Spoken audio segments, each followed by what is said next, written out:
The morning sun shone bright as Zoe checked her phone one more time. The flight details, confirmation number, and her ID were all in order. She had triple-checked everything before leaving her small apartment near the art school where she studied. Today was important. She needed to get to New York for her gallery showcase, the first real chance to display her work to people who mattered in the art world. Zoe grabbed her portfolio case and the small overnight bag she had packed.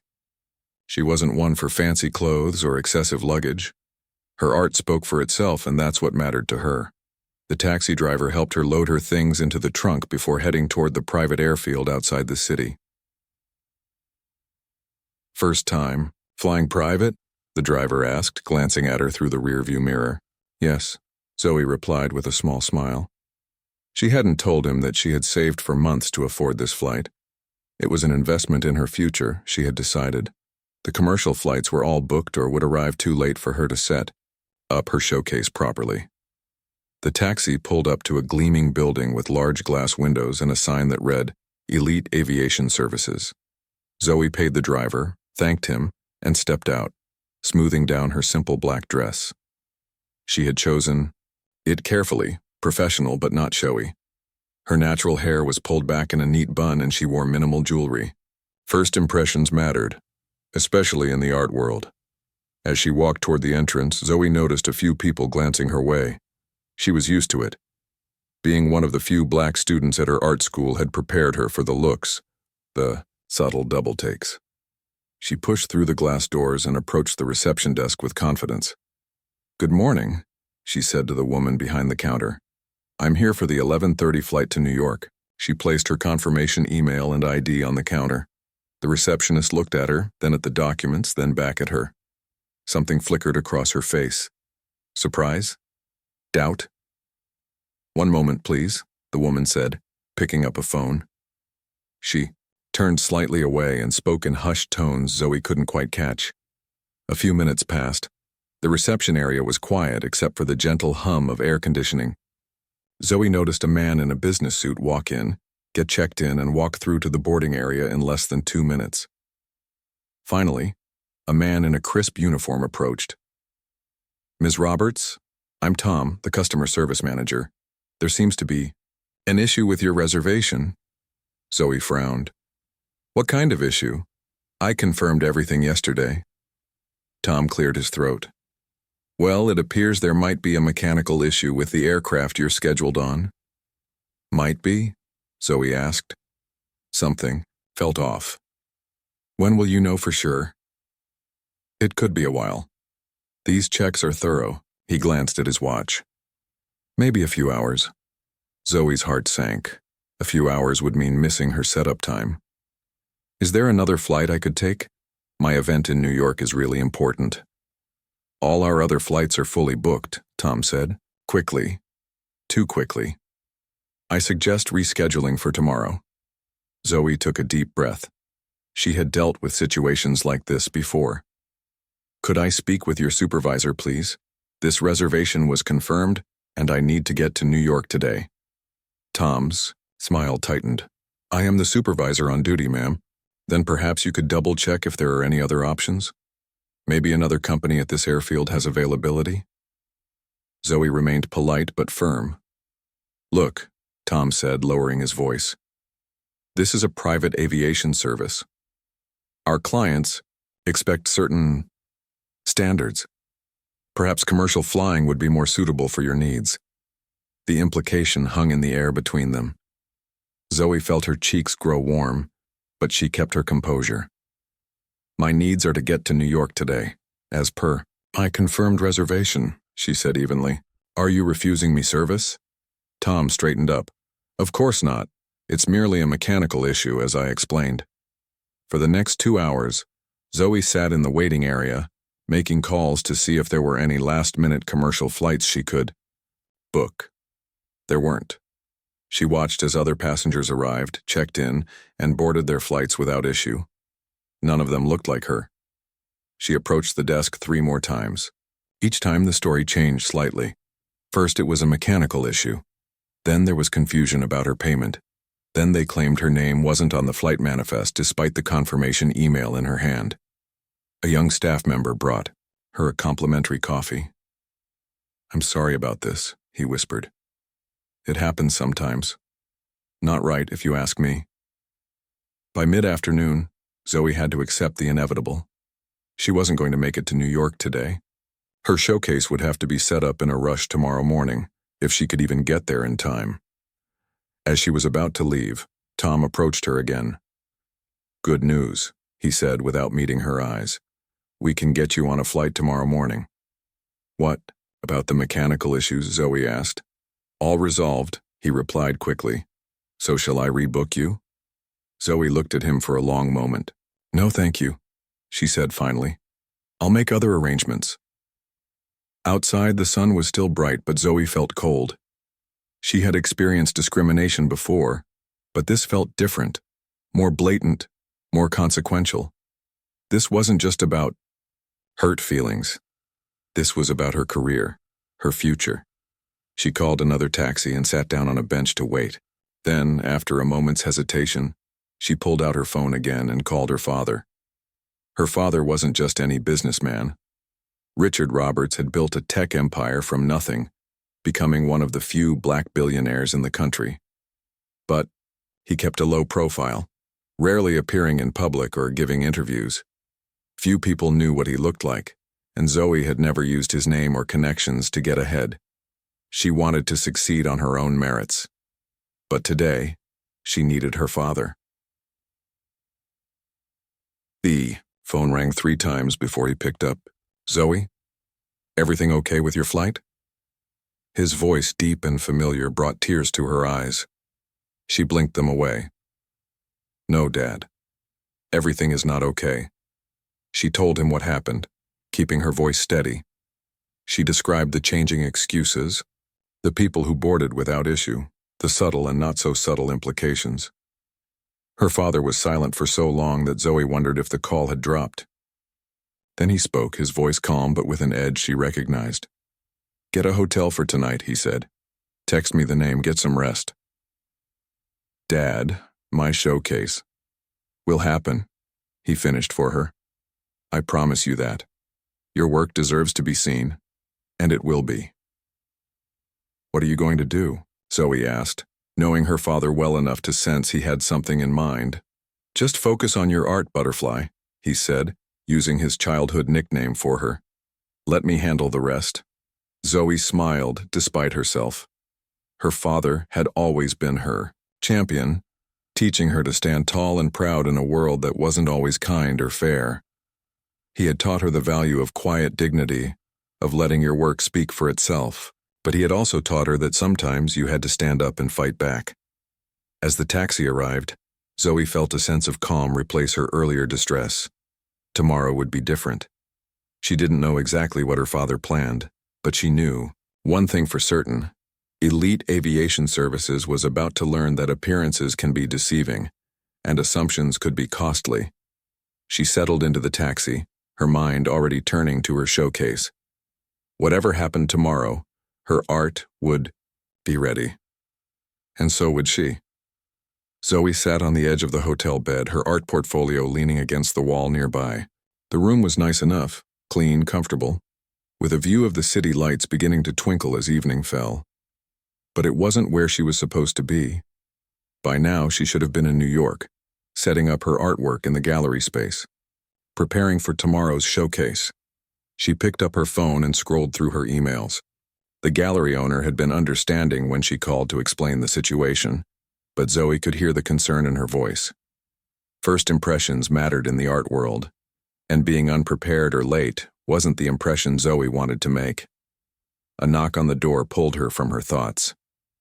Room service had arrived with the dinner she'd ordered, a simple meal she barely had an appetite for. She thanked the server and returned to the bed, picking at the food without really tasting it. Her phone buzzed. A text from her father. Everything. Okay at the hotel? She typed back. Yes, just worried about tomorrow. 3 dots appeared as he typed his response. Don't worry, it's handled. Get some sleep. Zoe smiled slightly. Her father's way of handling things was always effective, if sometimes unexpected. Richard Roberts wasn't a man who raised his voice or made threats. His approach was always measured, thoughtful, and ultimately more impactful than any angry outburst could be. She thought back to when she was 12 years old, and a teacher had consistently overlooked her raised hand in science class while calling on other students. When she told her father, he didn't storm into the school demanding justice. Instead, he helped her prepare an exceptional science project, then anonymously funded a school-wide science initiative that required all students to present their work. Her teacher had been forced to acknowledge her brilliance in front of everyone.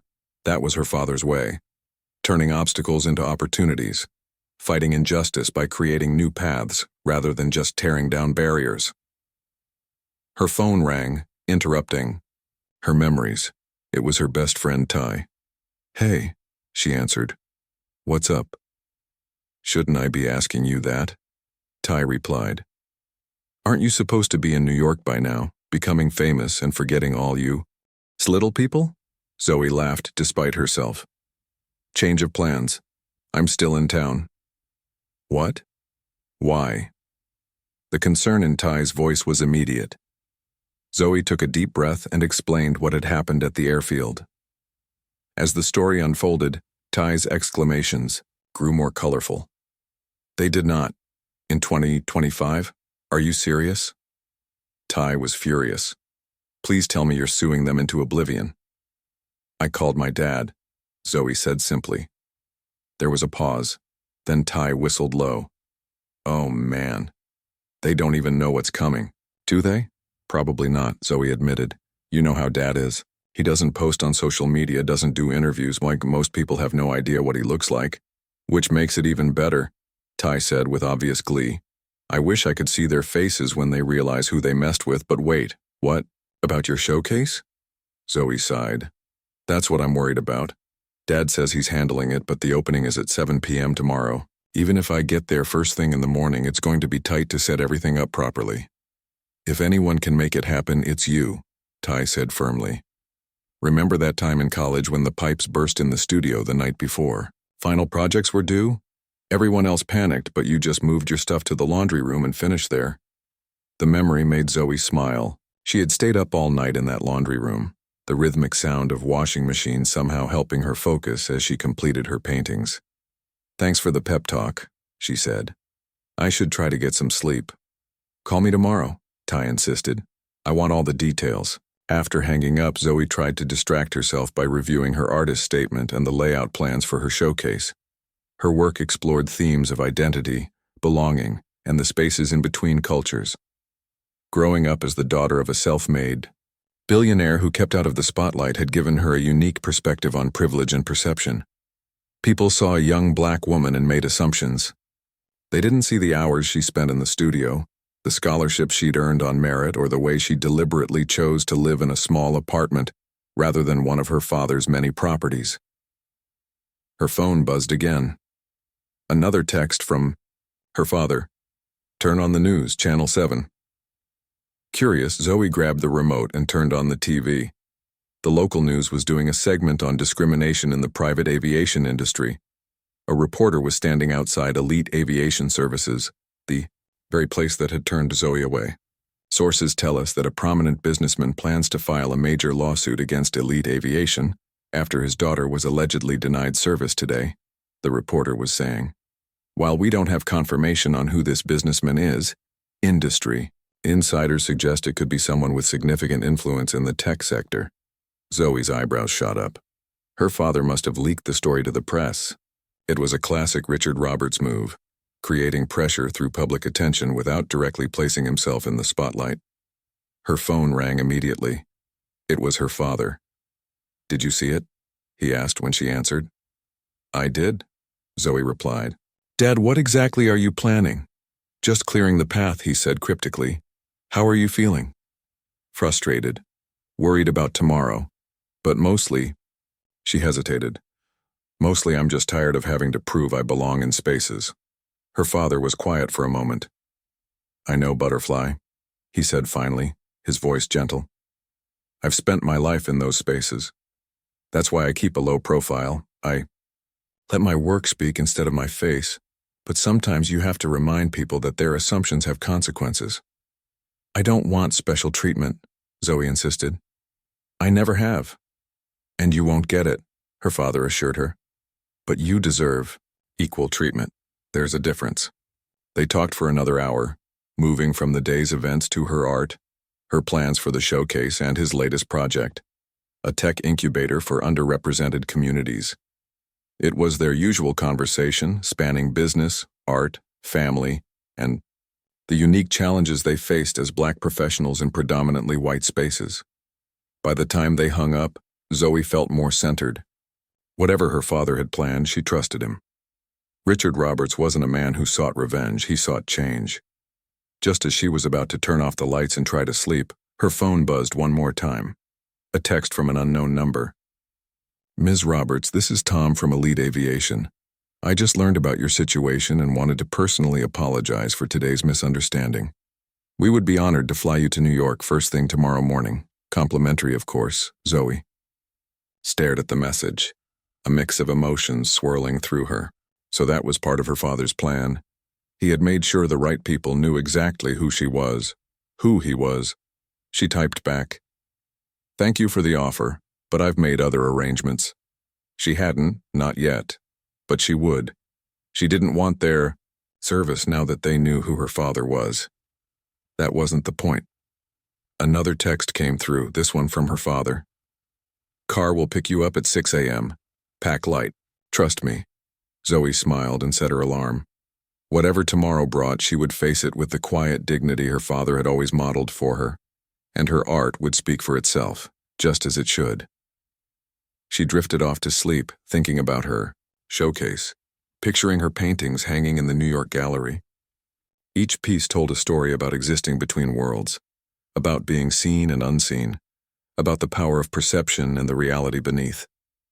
Tomorrow, those stories would find their audience, one way or another.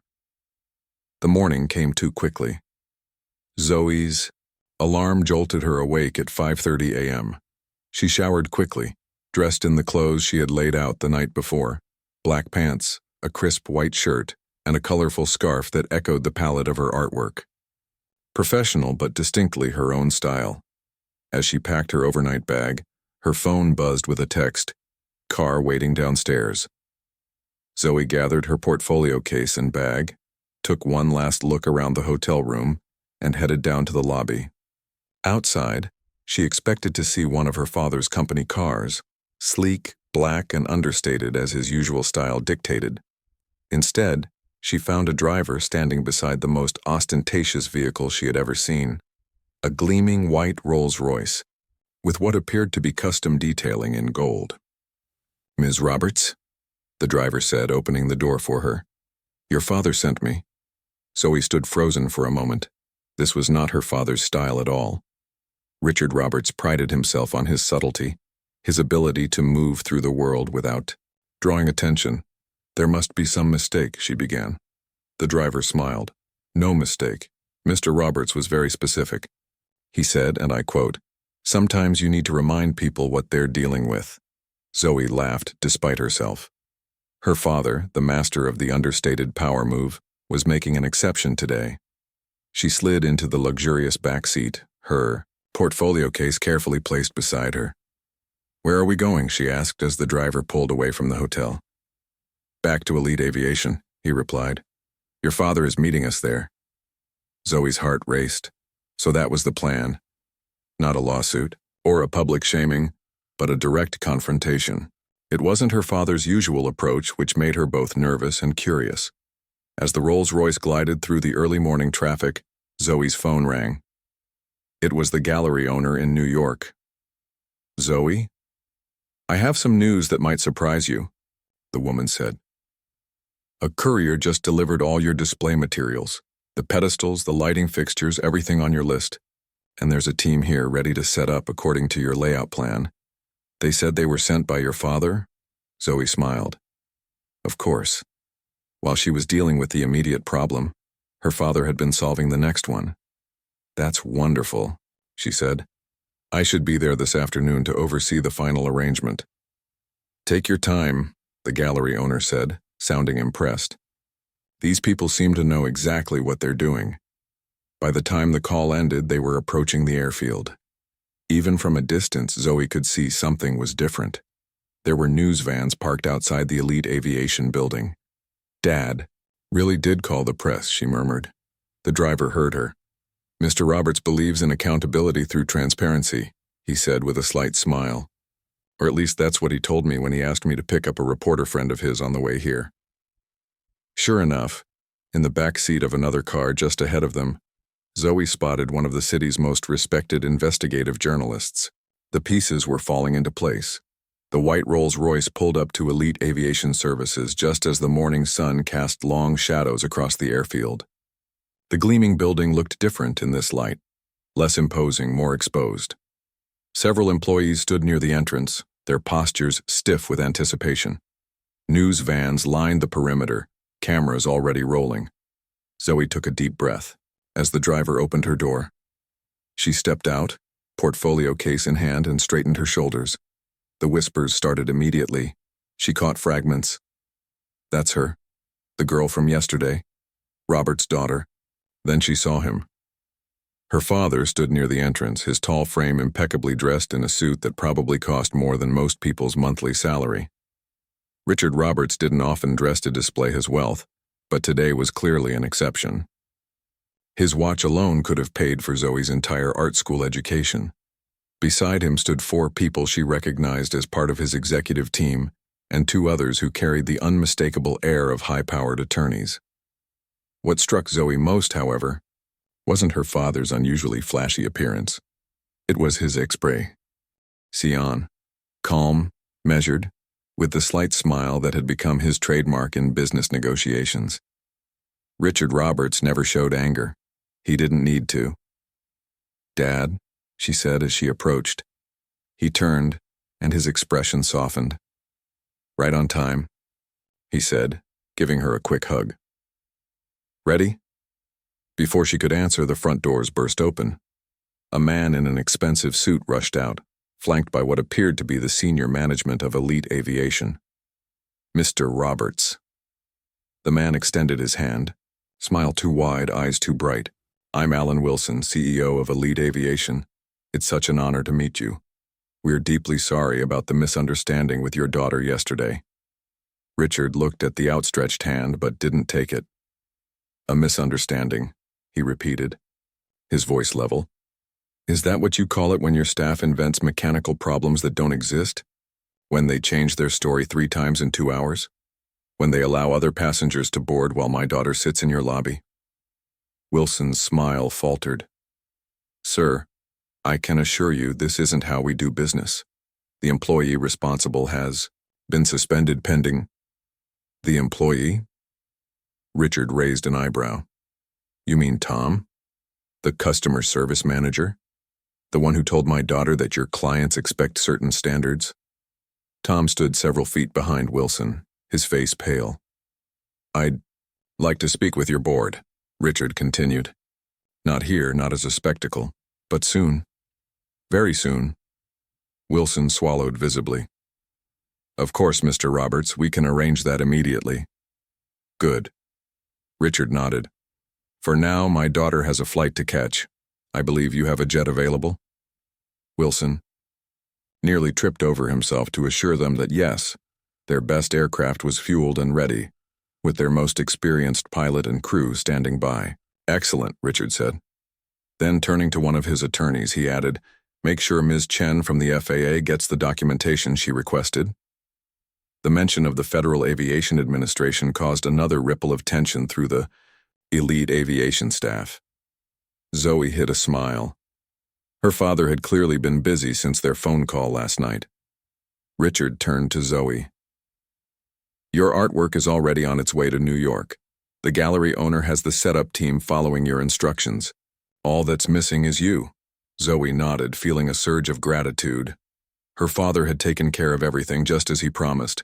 As they walked toward the private jet, flanked by Richard's team and followed by the stammering CEO, Zoe noticed the journalist her father had invited. The woman was taking notes, her expression thoughtful as she observed the scene unfolding. "Ms. Roberts," she called out, "could I have a word before you depart?" Zoe looked to her father, who gave a slight nod. "Just briefly," the journalist continued. approaching them. "I'm doing a piece on discrimination in luxury services. Would you share what happened yesterday?" Wilson stepped forward quickly. "I'm sure we can provide a statement that—" "I'd be happy to share my experience," Zoe interrupted, her voice clear and confident. "Yesterday I arrived with a confirmed reservation that I had paid for in full. Over the course of 2 hours, I was given 3 different explanations for why I couldn't board my flight, while watching other passengers check in and depart without issue." The journalist nodded, recording the statement. "And what do you hope comes from today's events?" Zoe considered the question carefully. This wasn't just about her anymore. Her father's involvement had turned it into something bigger. "I hope for accountability," she said finally.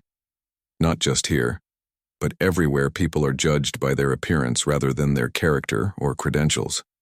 I hope the next young woman who walks through those doors is treated with respect regardless of who her father might be."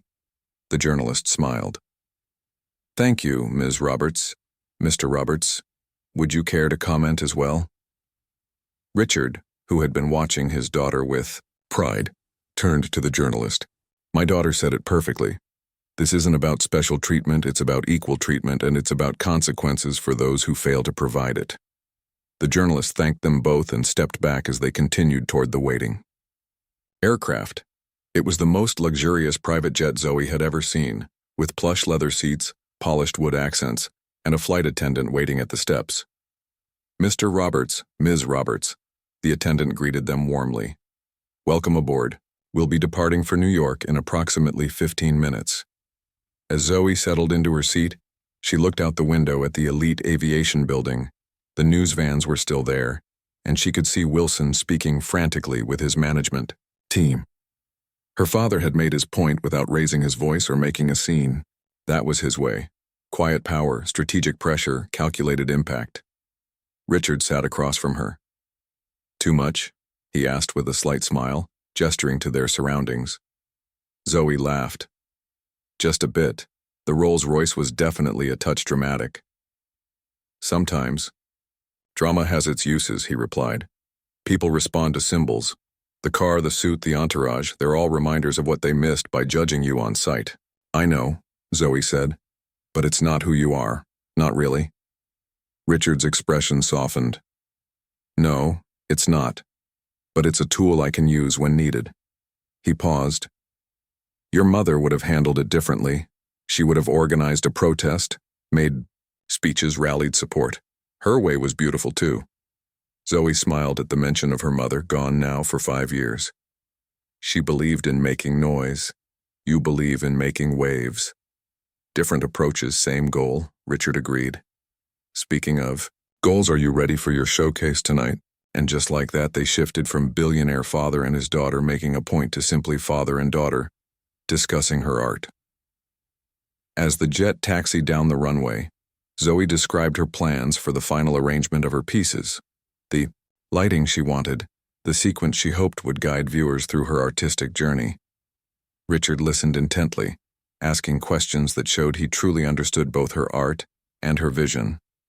That had always been their bond, this shared understanding that went beyond father and daughter to become something like artistic collaborators, each appreciating the other's creative approach to problem solving.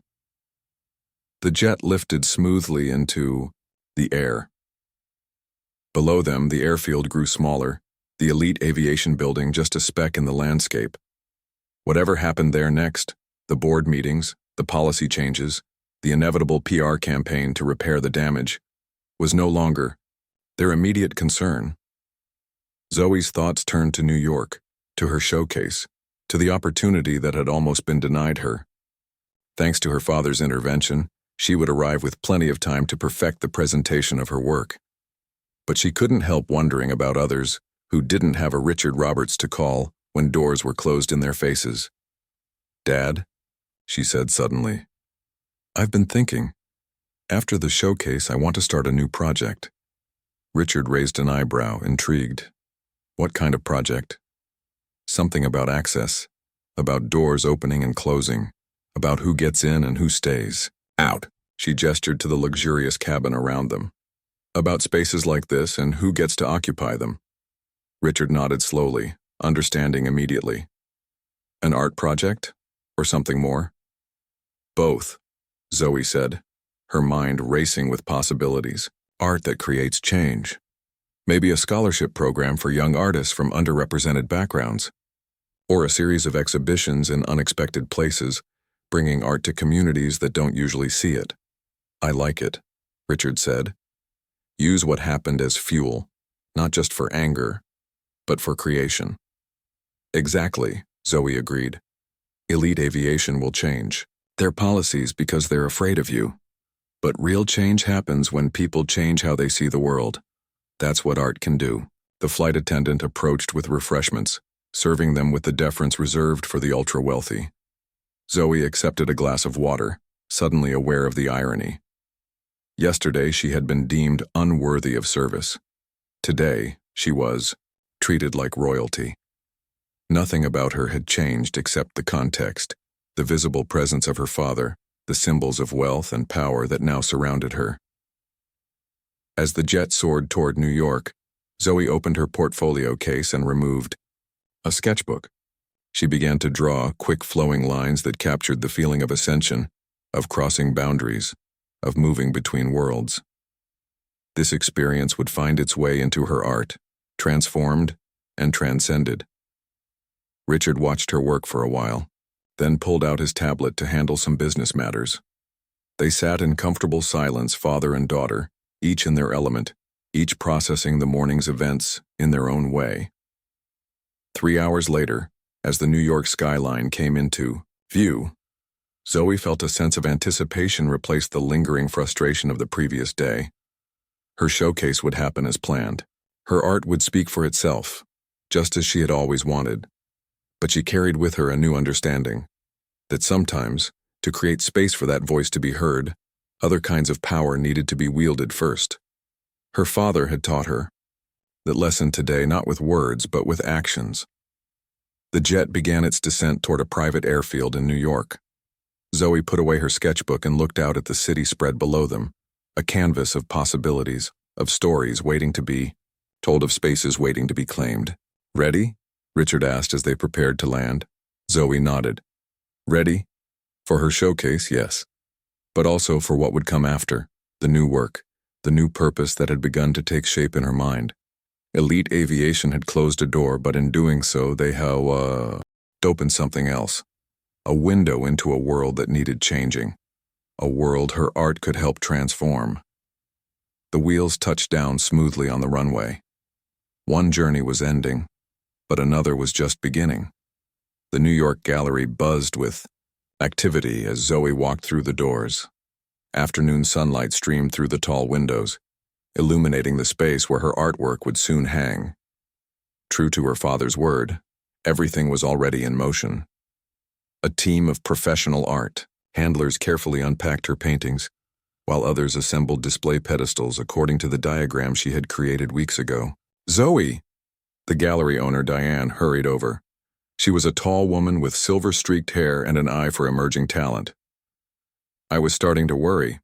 Your father's team has been incredible, but there's nothing like having the artist herself. Here, Zoe smiled, setting down her portfolio case. I'm sorry about the delay. There were complications. So I gathered, Diane replied, her expression curious. Your father's assistant was quite cryptic when she called this morning. Something about transportation issues. You could say that, Zoe said, not wanting to dive into the full story yet. I'll tell you everything later. For now, let me see how the setup is going. For the next few hours, Zoe immersed herself in the work of preparing her showcase. She directed the lighting technicians, adjusted the placement of each piece, and fine-tuned the flow of the exhibition. Her father had quietly disappeared after, ensuring she had everything she needed, promising to return for the opening. By late afternoon, the transformation was complete. 15 of Zoe's paintings hung on the pristine white walls, each one illuminated to perfection.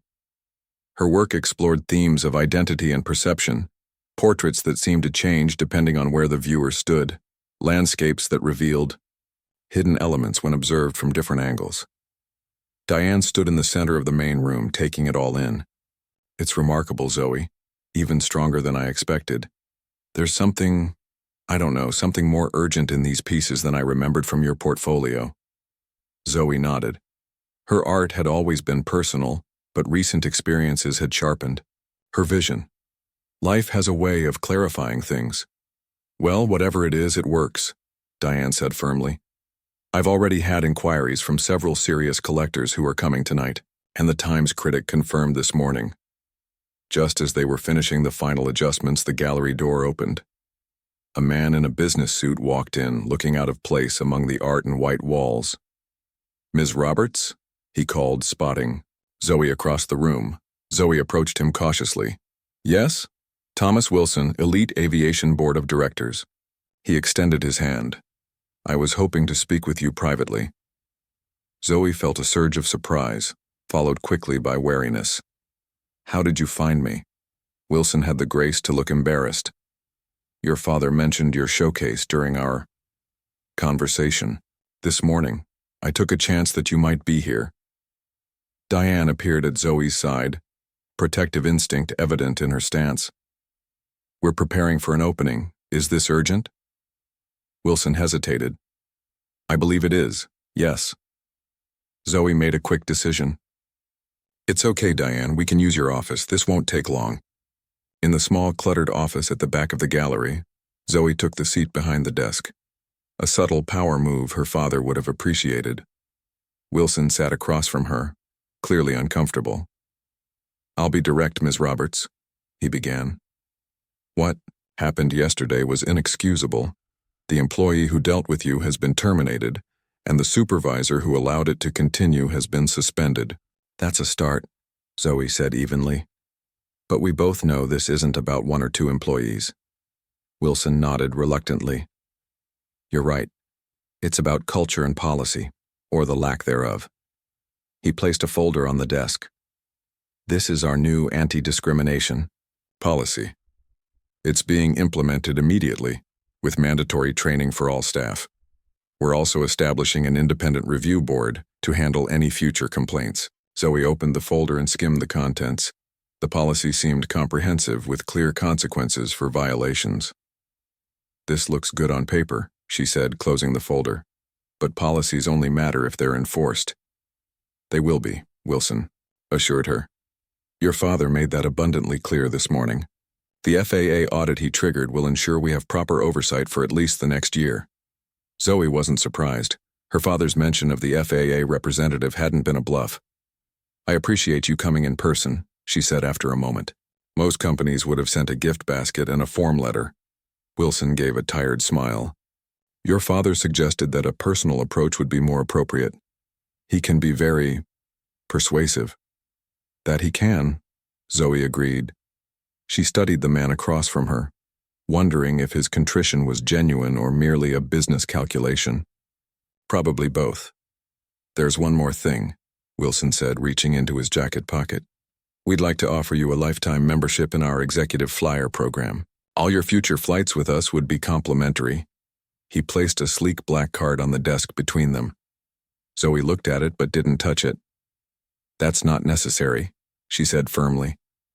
I don't want special treatment because of who my father is. That's the opposite of the point. This isn't special treatment, Wilson insisted.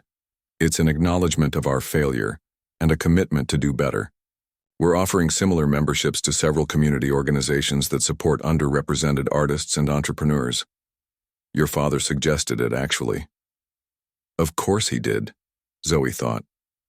Richard Roberts never saw problems, only opportunities for systemic change. In that case, she said, finally picking up the card, I accept, but I'll be watching to make sure those other memberships actually happen. They will, Wilson promised, standing up. We've learned an expensive lesson about assumptions, Ms. Roberts, one we don't intend to repeat. As he turned to leave, Zoe had one more question. Mr. Wilson, just out of curiosity, how did the board react when they found out who my father was? Wilson paused at the door. Panic, he admitted, followed by damage control. Your father is not just wealthy, Ms. Roberts. He's influential in ways that aren't immediately obvious. Half our client base consists of tech companies that either work with him or compete against him. And if he'd been just another rich man, not a tech giant, just wealthy? We would still have apologized, Wilson said carefully. But perhaps not, with the same urgency. And if I'd been just another black girl with no famous father at all? Wilson had no answer for that. His silence was reply enough. After he left, Zoe returned to the main gallery space. Diane was directing the caterers who had arrived to set up for the evening's event. "Everything okay?" she asked, eyeing Zoe with concern. "Yes," Zoe replied. "Just some unfinished business from yesterday." She glanced at her watch. "I should get ready. People will start arriving in a couple of hours. Your father called," Diane mentioned. "He's bringing some special guests tonight." Zoe raised an eyebrow. "Did he say who?" "No, just that you'd want to meet them." Diane hesitated. "Zoe, I don't mean to pry, but what exactly happened yesterday?" "This morning I had calls from 3 different journalists asking if I could confirm that Richard Roberts' daughter was having a showcase here tonight." Zoe sighed. The story was spreading faster than she'd anticipated. "I'll tell you everything later. For now, let's focus on the art." 2 hours later, Zoe stood in the center of the gallery, now transformed by soft lighting and the buzz of conversation. She wore a simple black dress with a splash of color from a handmade scarf, elegant but understated, letting her art remain the focus. The opening was a success by any measure. Critics circulated with thoughtful expressions, collectors engaged, her in earnest conversations about her techniques and inspirations, and several red sold dots already appeared beside paintings. But what made Zoe proudest was the diversity of the crowd. Her father had clearly reached out to his network, ensuring that influential figures from various communities were present. She spotted tech entrepreneurs, educators, community organizers, and artists from backgrounds as varied as her own color palette. "Quite the turnout," came her father's voice from behind her. Zoe turned to find Richard standing with a group of people she didn't recognize. A woman in a wheelchair with striking silver jewelry, an older man with professor-like spectacles, and a younger man whose fashion sense screamed art world insider. "Dad?" She greeted him with a hug. "Thank you for, well, everything." "The pleasure is mine," he replied, genuine pride in his voice. "Your work deserves to be seen." He gestured to his companions. "I've brought some people I thought you should meet." The introductions confirmed Zoe's suspicions about her father's strategy. The woman was the head of an arts foundation that provided scholarships to students from underrepresented communities. The older man ran a network of community galleries in neighborhoods rarely included in the traditional art scene. And the younger man was a curator for a major museum, known for championing diverse voices. "Your father tells us you're interested in expanding access to the arts," the foundation director said.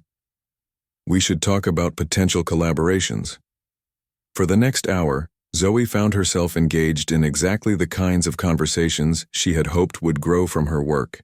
Discussions about art as a tool for change, about creating spaces where diverse voices could be heard, about breaking down the invisible barriers that kept certain people out of certain rooms. Across the gallery, she spotted Thomas Wilson from Elite Aviation, now joined by several other board members. They moved through the crowd somewhat awkwardly, clearly out of their element, but making an effort to engage with the art and the attendees. Her father followed her gaze. "I invited them," he admitted. "Suggested it might be educational." Zoe laughed softly. "Always the teacher. Sometimes the best lessons aren't taught in classrooms," Richard replied. "Sometimes they need to be experienced." A commotion near the entrance drew their attention. A group of young art students had arrived, looking both excited and intimidated by the upscale gallery setting. "I invited them too," Zoe said, recognizing students from her former art school. "Diane waived the usual entrance fee for students tonight." Richard nodded approvingly. "Creating your own access points. Good." As the evening progressed, Zoe noticed something remarkable happening. The barriers that typically separated different groups at such events, wealth, race, background, profession, seemed more permeable than usual. Conversations flowed across these boundaries, sparked by reactions to her art but extending beyond it. Near one of her largest paintings, a triptych exploring themes of visibility and erasure, she overheard a conversation between an elite aviation board member and one of the art students. "The technique is fascinating," the board member was saying. "The way the figures appear or disappear depending on where you stand." "That's the point," the student replied. "It's about who gets seen and who doesn't depending on the viewer's position." The board member was silent for a moment, then said, quietly, "I suppose that's true in more than just art." Zoe smiled to herself. Perhaps her father's strategy of invitation rather than exclusion was bearing fruit already. Later, as the crowd began to thin, the Times critic approached her. "Ms. Roberts, your work is remarkable. There's a maturity to it that belies your years." "Thank you," Zoe replied, genuinely pleased by the recognition. "I understand there was some drama getting you here for the opening," the critic continued, a gleam of journalistic interest in his eye. "There were some challenges," Zoe acknowledged carefully. "Your father's intervention has already become something of a legend in certain circles," the critic pressed. "Care to comment on how it feels to have that kind of power at your disposal?" Zoe considered her answer carefully. "Power takes many forms," she said finally. "My father used his to open a door that should never have been closed in the first place. But the real power is in what happens once you're through that door. What you create, what you change, who else you bring with you." The critic nodded thoughtfully. "That's reflected in your work, this piece especially." He gestured to a painting nearby, one of Zoe's favorites, showing a figure standing in a doorway, silhouetted against light, with countless shadowed faces visible behind them. "Yes," Zoe agreed. "That one's called Threshold." "Aptly named," the critic said. "I look forward to seeing where your work goes from here, Ms. Roberts." By midnight, the gallery had emptied except for Zoe, her father, and Diane, who was tallying the evening's sales with undisguised delight. 8 pieces sold, she announced, and serious interest in 3 more. Plus, the Times critic stayed for over an hour. That never happens. Zoe smiled tiredly. The emotional roller coaster of the past 2 days was catching up with her. Richard put an arm around her shoulders. "Proud of you, Butterfly," he said softly, using his old nickname for her. "Even though I called you for help?" Zoe asked. "I know you raised me to fight my own battles. I raised you to recognize when a battle is about more than just you," Richard corrected her. "Yesterday wasn't about one flight or one showcase, it was about patterns that need to be broken, systems that need to change." Diane approached them, curiosity evident in her expression. "Now that we've successfully launched Zoe's career," she said with a smile, "will someone please tell me what happened yesterday?" Zoe and her father exchanged a look, and then Zoe began to tell the story. As the tale unfolded, Diane's expression shifted from shock to outrage to grudging admiration for Richard's response. "So that explains the journalists," she said when Zoe finished. "And the elite aviation board members looking like fish out of water. Just part of the education," Richard said with a slight smile. "Well, it makes for a good story," Diane admitted. "Though I hope the art remains the focus." "It will," Zoe assured her. "The incident was just a door. The art is what happens inside the room." As they prepared to leave, Zoe took one last look around the gallery, her work illuminated in the dimmed evening lighting, creating shadows and highlights that gave the paintings new dimensions. Tomorrow, critics would write their reviews. Collectors would consider their purchases. The elite aviation board would implement their new policies. The art students would return to their studios, perhaps inspired by what they had seen. And Zoe would begin planning her next project, one that would build on tonight's connections, creating new thresholds for others to cross. 1 year later, Zoe stood in the gleaming lobby of Elite Aviation Services, watching as a group of high school students filed through the entrance. They moved with the awkward energy of teenagers trying to appear cool, while secretly impressed by their surroundings. 20 students from public schools across the city, selected for a program that would have seemed impossible just 12 months. Ago. Ms. Roberts? A young woman in an elite aviation uniform approached. Everything is ready for your tour. The students can see the flight simulators first, then the maintenance facilities, and finally the aircraft itself. Perfect, Zoe replied. And the pilots are prepared for their talk? Yes, all 3 pilots are ready, including Captain Chen. The employee smiled. She's particularly excited to meet the girls in the group. Zoe nodded, pleased. Finding female pilots, especially women of color, to speak with the students had been a priority for this program. Representation mattered. As the students gathered around, Zoe stepped forward. Welcome to the first day of the Threshold Aviation program, she began. Over the next 6 weeks, you'll learn about every aspect of the aviation industry, from the technology that keeps planes in the air to the business decisions that determine where they fly. You'll meet pilots, engineers, designers, and executives. And yes, she added with a smile, you'll all get to experience a real private flight at the end of the program. The excitement in the room was palpable. These were students who, under normal circumstances, would never have set foot in a place like elite aviation. Not as customers, certainly not as potential professionals in the industry. This program exists because many of us believe that talent exists everywhere, but opportunity doesn't, Zoe continued. Aviation has historically been an industry with significant barriers to entry. We're working to change that, one student at a time.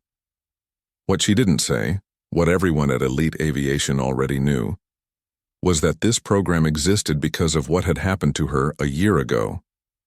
The incident that had started as a personal humiliation had transformed into something much more significant. As the students followed their guide toward the simulator room, Thomas Wilson approached. No longer just a board member, he had been appointed CEO of Elite Aviation 6 months ago, after the previous leadership had been ousted in the wake of the discrimination scandal. They look promising, he said, watching the students. Better turnout than we expected for the first cohort. Word travels fast when opportunities are real, Zoe replied. She had worked closely with Wilson over the past year, finding in him an unexpected ally once he understood the vision behind the program. Your father's joining us for the graduation ceremony? Wilson asked. Of course, Zoe said, though he'll probably try to stay in the background as usual. Wilson smiled. Not easy for him these days, I imagine. The cover of Business Week tends to make anonymity difficult. Zoe laughed. Her father's reluctant emergence into the public eye had been another unexpected outcome of last year's events. After decades of avoiding publicity, Richard Roberts had decided to use his newfound visibility to advocate for change across industries. His recent feature in Business Week, The Invisible Billionaire Steps into the Light, had focused on his efforts to increase diversity in corporate leadership. He's adjusting, Zoe said.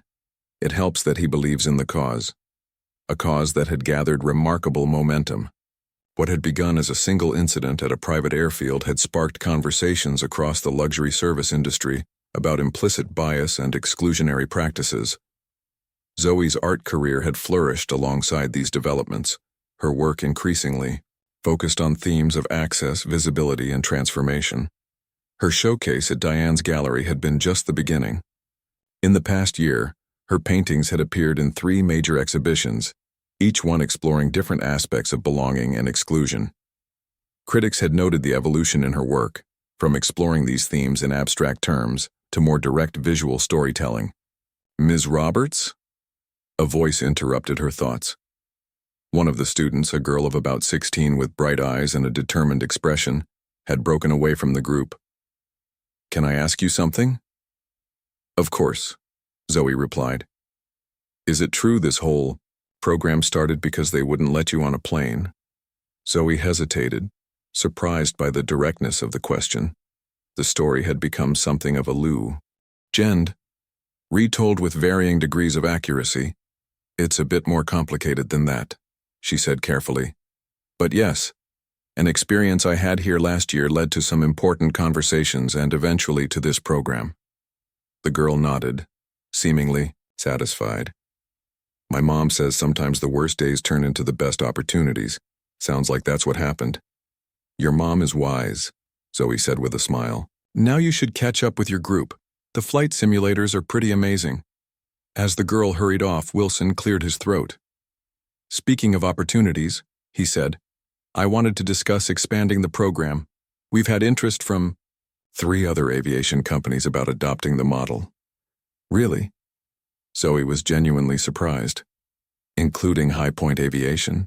High Point was Elite's biggest competitor, known for its exclusive clientele and traditional approach. Especially High Point, Wilson confirmed. Their new diversity officer reached out yesterday. Apparently, they've had some incidents of their own recently. Zoe nodded thoughtfully. Change was coming to the industry, slowly but surely, not because of mandates or public shaming, but because companies were beginning to recognize that exclusion was bad business. Her father had been right about that all along. Send me the details, she said. I'll talk to the foundation about scaling up the curriculum. The foundation, officially the Threshold Foundation for Arts and Education, had been Zoe's response to everything that happened after her showcase. Rather than simply accepting the opportunities that opened for her personally, she had channeled her energy into creating pathways for others. With seed funding from her father and contributions from arts organizations and corporations seeking to improve their diversity efforts, the foundation now ran programs across multiple industries. Wilson nodded and excused himself to take a call. Zoe walked through the now familiar building, reflecting on how different it felt from that first visit. The physical space hadn't changed much, still gleaming, still luxurious, but the energy had shifted. The staff was more diverse, the policies more inclusive, the culture more welcoming. She stepped outside onto the airfield observation deck and watched planes taking off and landing in the distance. The rhythm of arrivals and departures, of journeys beginning and ending, had become a metaphor in her most recent artwork, a series exploring transitions and transformations. Her phone buzzed with a text from her father. Meeting ran long, B. There in 20. How are the kids? She smiled and typed back. Great, excited. One of them already asked about the incident. His response came quickly. Famous before 30. Just what you wanted. Zoe laughed. Her father's increased public profile hadn't changed his personality. Still the same dry humor, the same thoughtful approach to problems, the same unwavering support for her independence. She tucked her phone away as the doors opened and the students poured back onto the deck, chattering excitedly about their simulator experience. Their energy was contagious, their horizons visibly expanding with each new exposure. This was the real victory, Zoe thought. Not the policy changes at Elite Aviation, not her successful art career, not even the foundation's growing influence. The victory was in these moments of transformation, watching people discover possibilities they hadn't imagined before. One of the Elite Aviation staff members approached with a tablet.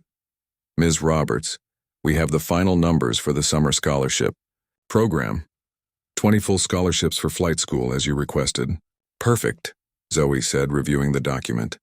And the mentorship pairings? All confirmed. Each student will have a professional mentor throughout their training. Excellent. Thank you. Zoe signed the approval and handed back the tablet. As the HOA staff member walked away, Zoe spotted a familiar car pulling up to the building. Her father's car, not the ostentatious Rolls-Royce from a year ago, but his usual understated luxury sedan. Some lessons were meant to make a point. Others were meant to last. Richard emerged from the car immediately surrounded by Elite Aviation executives eager to greet him. He acknowledged them politely, but quickly made his way toward Zoe. Quite the operation you've got here, he said when he reached her, surveying the students who were now engaged in a question-and-answer session with a panel of pilots. It's coming together, Zoe agreed. 3 of last year's art program students are now in college with full scholarships. 2 more have gallery apprenticeships. Richard nodded, pride evident in his expression. And you? How's the new series coming along? Almost ready for the exhibition next month, Zoe said. 6 large canvases all exploring the theme of transformation. Appropriate, Richard observed, given how much has changed in a year. They stood in comfortable silence, watching. The students. Captain Chen, a woman in her 40s with a calm authority, was explaining the physics of flight to an enthralled audience. "You know," Richard said finally, "your mother would be incredibly proud of what you've built here." Zoe felt a familiar pang at the mention of her mother. She would have done it differently. More protests, more public pressure. True, Richard agreed, but she would have respected your approach. Using art to open minds, using opportunity to open doors. It's effective. It's slower than I'd like, Zoe admitted. For every elite aviation that changes, there are 100 other companies still operating with the same biases. Change takes time, Richard said, but it's happening.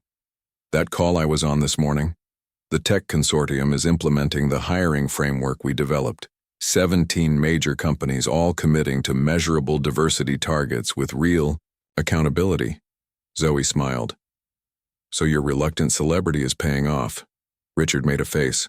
I still hate the interviews, but if lending my name and face to the cause helps move things forward, it's worth the discomfort.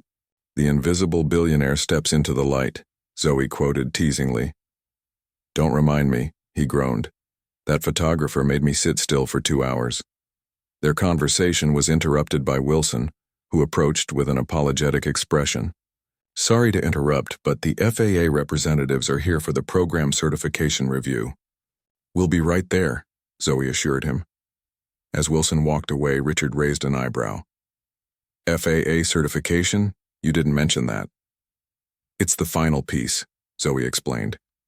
Once certified, the program can be implemented at any aviation facility in the country. Standardized curriculum, recognized credentials for the graduates. Impressive, Richard said. You've built something sustainable. That had been the goal from the beginning, not just to react to a single incident of discrimination, but to create systems that would prevent such incidents in the future and provide opportunities for those who had been historically excluded. They walked toward the meeting. Zoe's phone chimed with an email notification.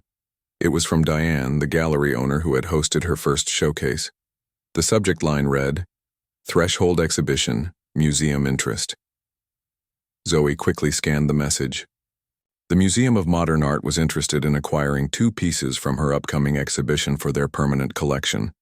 Specifically, the diptych titled Before and After, which depicted the transformation of closed spaces into open ones.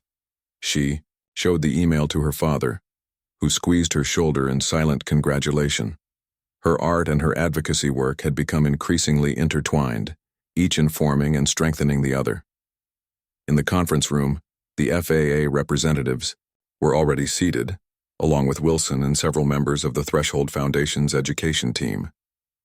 The meeting would determine whether the aviation program met federal standards for professional development in the industry, a crucial step in expanding its reach. As Zoe took her seat at the table, she caught a glimpse of herself reflected in the glass wall, the artist, the advocate, the woman who had turned a moment of rejection into a movement for inclusion, not because she was Richard Roberts' daughter, but because she had recognized an opportunity to create meaningful change. 1 year ago, she had stood outside this building, humiliated and angry, watching other people walk through doors that had been closed to her. Today, she was opening those doors for others, not just at elite aviation, but across industries and institutions that had long operated with invisible barriers. The meeting began, discussions of curricula and credentials filling the room, but Zoe's mind briefly returned to that moment a year ago. The taxi pulling away, her showcase in jeopardy, the call to her father that had set everything in motion. Sometimes the worst days did turn into the best opportunities. Sometimes closed. Doors led to open thresholds. Sometimes what looked like an ending was really just the beginning. And as Zoe shared her vision for the future of the program with the attentive officials, she knew that this story, her story, was still being written, one open door at a time.